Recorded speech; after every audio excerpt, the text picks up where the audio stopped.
Hanya karena istrinya sangat cantik. Dan sang suami selalu curiga bahwa dia berselingkuh di belakang. Paul memanfaatkan waktu mandi Nelly. Periksa tas istri untuk melihat apakah dia punya rahasia.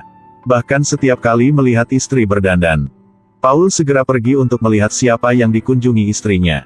Sebenarnya, tidak bisa menyalahkan Paul sepenuhnya untuk ini.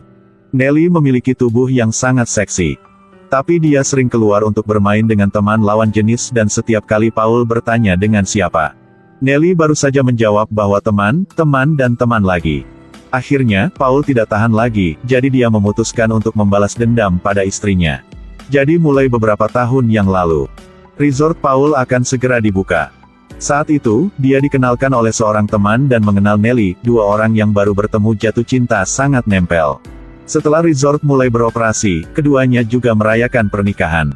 Di pesta pernikahan, keduanya sangat bahagia. Beberapa tahun kemudian mereka melahirkan anak pertama mereka. Nelly sekarang menjadi lebih lembut karena keindahan alam daerah sekitarnya. Jadi resort Paul mulai menarik semakin banyak pelanggan. Bagian dari apa yang menarik mereka ke tempat ini adalah pemandangan yang indah di sini. Para pelanggan harus katakan bahwa pemilik resort ini sangat cantik. Suatu hari resort ini sangat sibuk. Tapi Nelly yang bertanggung jawab atas penerimaan tiba-tiba menghilang. Ketika Paul naik ke atas untuk menemukan tirai di ruang tamu telah ditarik. Di dalam ruangan terdengar suara Nelly. Setelah membuka pintu, Paul melihat istrinya dengan pria asing. Paulus mengenal pria ini. Dengarkan dia orang kaya dan sering pergi ke resort. Paul bahkan belum membuka mulutnya. Kemudian Nelly mengatakan bahwa temannya mengundang dia untuk menonton film dengan lampu. Alasan mereka menarik tirai untuk meningkatkan efeknya. Setelah itu, dia juga melakukan gerakan yang sangat imut. Sepertinya mencoba menyembunyikan sesuatu. Meskipun Paul tidak mengatakan apa-apa. Tapi dia sangat sensitif untuk menyadari bahwa itu jelas tidak sesederhana itu. Paul kehilangan akal sehatnya ke pantai. Dan berkata pada diri sendiri jangan pikir yang aneh. Beberapa hari kemudian Nelly pulang dari mall. Di belakangnya adalah seorang tamu yang membantunya dengan barang bawaannya. Tamunya berusia sekitar 50 tahun, seorang fotografer. Sebelum berangkat fotografer juga mencium tangan Nelly. Keduanya juga berjanji untuk pergi berbelanja bersama lain kali. Melihat adegan ini, ekspresi Paul sangat rumit. Nelly bilang dia ingin pergi ke rumah ibunya untuk bermain.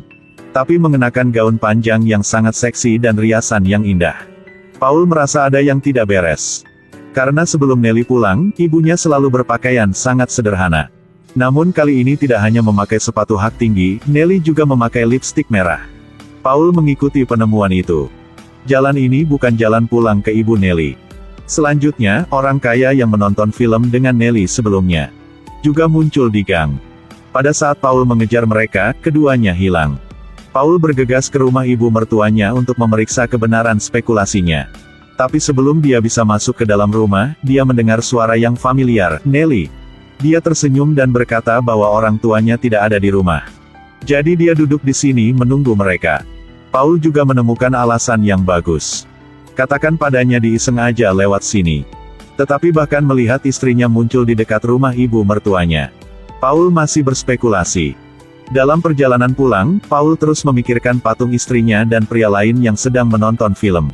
Beberapa hari kemudian, istri cantik Nelly yang merupakan ibu rumah tangga, sekali lagi menghilang. Paul pergi ke pantai untuk mencari. Benar saja, dia melihat adegan yang tidak ingin dia lihat. Nelly meluncur di kano. Dan pengemudi sampan adalah orang kaya itu. Paul mengikuti mereka berdua. Dan melihat satu demi satu keluar dari hutan. Pria itu bahkan membantu Nelly naik ke kapal, gerakannya tampak sangat akrab. Melihat mereka berdua pergi, Paul merasa sangat lemah dan jatuh ke tanah. Pria ini berusia kurang dari 40 tahun. Sangat marah sehingga hampir mengalami serangan jantung. Paul tidak pulang sampai larut malam itu. Dan Nelly sepertinya menyadari sesuatu. Dia sangat cemas menunggu suami. Melihat ekspresi sedih suaminya, Nelly berbicara dengan Paul tetapi Paul tidak menjawab. Nelly agak bingung. Dia menangis dan bertanya kepada Paul mengapa dia pulang begitu lambat. Apa yang terjadi setelah semua, dia bilang dia khawatir.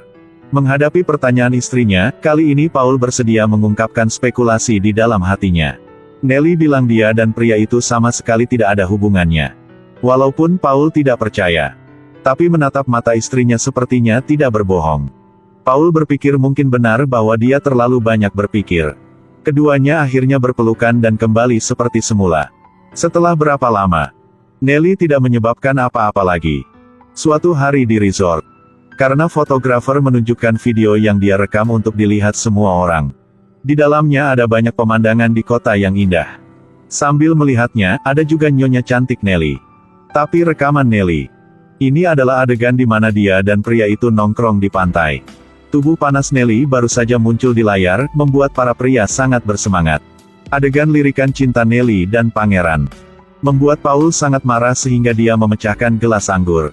Di kepala Paul, dia mulai memikirkan berbagai pemikiran. Misalnya, adegan di mana istrinya yang cantik sedang duduk di kedai kopi menunggu pemuda itu. Atau adegan di mana dia habiskan waktu di telepon dengannya. Semakin dia memikirkannya, semakin marah dia. Paul melemparkan gelas anggur itu. Paul kehilangan kendali dan melangkah untuk mengusir semua orang. Nelly meminta Paul untuk tenang, tetapi Paul mengangkat tangannya dan menamparkan wajahnya. Hubungan keduanya menjadi tegang. Paul berbicara langsung dengan Nelly. Bahwa begitu dia melihat gambar seperti itu, dia kehilangan kendali. Untuk menghibur dan mendorong Paul, Nelly berjanji untuk menjaga jarak dari para laki-laki di masa depan. Tetapi segalanya tidak menjadi lebih baik karena konsesi Nelly. Paul menjadi sangat gila sehingga hanya butuh 10 menit untuk tidak melihat istrinya. Dia segera menginterogasi dengan siapa istrinya. Nelly harus menjelaskan setiap hari, dia sangat menyedihkan. Yang lebih penting adalah tidak peduli bagaimana Nelly menjelaskannya, Paul tidak akan mempercayainya. Dia bahkan memukulnya dengan tangannya. Waktu semakin lama. Bahkan tamu resor pun tahu bahwa pasangan ini terus-menerus bertengkar. Bisnis terpengaruh, Nelly juga disiksa terus. Suatu hari hujan deras di kota. Resor ini mengalami pemadaman listrik sehingga Nelly pergi ke kamar demi kamar untuk membawa lilin untuk para tamu. Ini adalah perilaku yang sangat normal. Namun masih diintip dan dispekulasikan oleh Paul. Sebelum tidur, Paul naik ke atas untuk menutup jendela. Tapi tidak sengaja menemukan gelang istrinya. Ini membuat dia mulai berpikir lagi. Paul mengira istrinya pasti telah menyelinap dengan seorang pria dan menjatuhkan gelangnya. Setelah kembali ke kamarnya, Paul segera menanyai istrinya. Nelly menjelaskan bahwa mungkin dia menjatuhkan lilin ketika dia pergi untuk membawa lilin ke pelanggan. Tapi Paul tidak percaya sama sekali. Nelly sangat lelah dan tidak ingin mengatakan apapun lagi. Tengah malam itu Paul tiba-tiba terbangun. Ternyata istrinya tidak ada. Dia bergegas ke kamar putranya untuk menemukan. Istri juga tidak ada di sini. Paul pergi ke pintu depan setiap kamar untuk menguping untuk melihat apakah suara istrinya ada di sana. Tiba-tiba Paul teringat bahwa fotografer yang dekat dengan istrinya juga menginap di sini hari ini. Membuka pintu kamar, Paul memang menemukan 2 gelas anggur di kamar. Melihat sekeliling dan masih tidak dapat menemukan istri, Paul segera melampiaskan amarahnya pada lawan. Dia juga menyalahkan fotografer karena merayu istrinya, bahkan mengatakan dia bermaksud memancingnya untuk melarikan diri bersamanya. Fotografer marah dan menendang Paul keluar dari ruangan. Tunggu sampai Paul kembali ke kamar untuk menemukan Nelly sudah kembali. Dia marah sambil mengucapkan kata-kata kasar dan memukuli Nelly. Keesokan harinya Nelly pergi ke rumah sakit untuk perawatan. Begitu dia sampai di sana, Paul juga datang. Di depan dokter, tetapi Paul tidak menunjukkan rasa hormat. Dia tidak menyadari kesalahannya, tetapi dia juga dengan keras mengutuk istrinya karena menjadi cewek gak punya harga diri. Nelly hanya bisa menangis kesakitan sekarang. Dia tidak tahu di mana dia salah. Banyak hal adalah imajinasi suaminya, tapi salahkan dia. Dokter melihat mereka berdua seperti itu dan menyuruh mereka berdua pulang. Tetapi setelah kembali ke rumah, Paul menjadi lebih keterlaluan. Dia memaksa istrinya untuk minum obat penenang. Kemudian kunci pintu di sebelah kiri. Tunggu sampai Nelly tertidur lelap dan ikat dia ke tempat tidur. Dia melakukannya untuk menghindari Nelly pergi di tengah malam. Tapi di sini perilaku hiruk-pikuk Paul belum berhenti. Saat berdiri bercukur, bayangan istrinya selingkuh dengan pria lain muncul di kepalanya. Pada akhirnya, Paul tidak bisa menahan api di hatinya. Menggunakan pisau cukur untuk membunuh istrinya. Tapi tunggu sampai dia keluar dari kamar mandi. Dia melihat istri benar-benar tidak mati dan berbaring di tempat tidur lagi. Ini juga merupakan adegan terakhir dari film. Film berakhir di sini juga. Jadi Paul membunuh istrinya pada akhirnya apa tidak, direktur tidak memberi kami jawabannya. Film ini mengingatkan saya pada film Jangan Bicara dengan Orang Asing. Saat itu, saya merasa bahwa pemeran utama pria di film itu sangat menakutkan. Tapi menonton Neraka tahun 1994 ini masih membuat saya merinding. Tapi menurut saya, kesalahan dari dua sisi ya. Sebagai seorang istri, tindakan Nelly tidak bagus terlalu berlebihan.